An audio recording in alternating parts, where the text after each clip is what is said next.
दोस्तों, क्या होगा अगर भारत और अमेरिका के बीच ये ट्रेड डील फेल हो गई? क्या हमारे पेट्रोल डीजल के दाम आसमान छू लेंगे और क्या भारतीय कंपनियां अमेरिकी बाजार में पिछड़ जाएंगी? आखिर भारत ने अमेरिका को क्या फाइनल ऑफर दिया है कि पूरी दुनिया की नजरें इस पर टिकी हैं?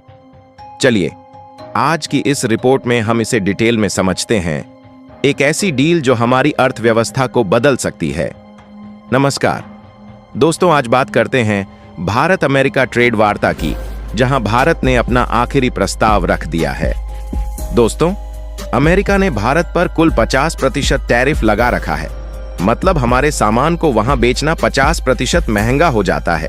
इसमें से 25% वो रेसिप्रोकल टैरिफ कहते हैं और बाकी 25% पेनाल्टी इसलिए क्योंकि हम रूस से कच्चा तेल खरीद रहे हैं। अमेरिका का कहना है कि इससे रूस को यूक्रेन युद्ध में मदद मिल रही है, लेकिन भारत कहता है ये गलत है, इसे खत्म करो। अब भारत का फाइनल ऑफर क्या है? हम कह रहे हैं टोटल टैरिफ को 50% से घटाकर सिर्फ 15% कर दो और रूसी तेल पर वो एक्स्ट्रा 25% पेनाल्टी पूरी तरह हटा दो। क्या ये मान लिया जाएगा? अगर हाँ, तो क्या कमाल होगा। हमारे सामान अमेरिका में सस्ते होंगे, एक्सपोर्ट बढ़ेगा, कंपनियों को ज्यादा ऑर्डर मिलेंगे, नौकरियां बढ़ेंगी और डॉलर की बरसात होगी। अर्थव्यवस्था मजबूत हो जाएगी और रूस से सस्ता तेल खरीदकर पेट्रोल डीजल के दाम कंट्रोल में रहेंगे। दोनों देशों के रिश्ते और बेहतर होंगे और बड़ा व्यापार समझौता आसान हो जाएगा। लेकिन अगर अमेरिका नहीं माना तो क्या होगा?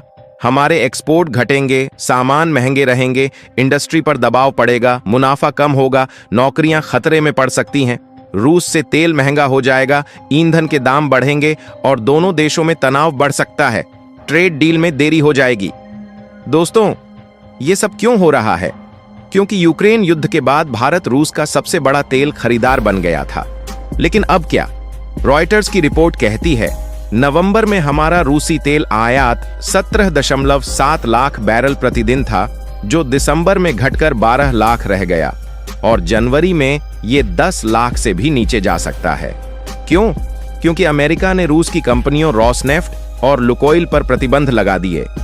ट्रंप प्रशासन ने कई बार सवाल उठाए कि भारत अप्रत्यक्ष रूप से यूक्रेन हमलों को फंड कर रहा है।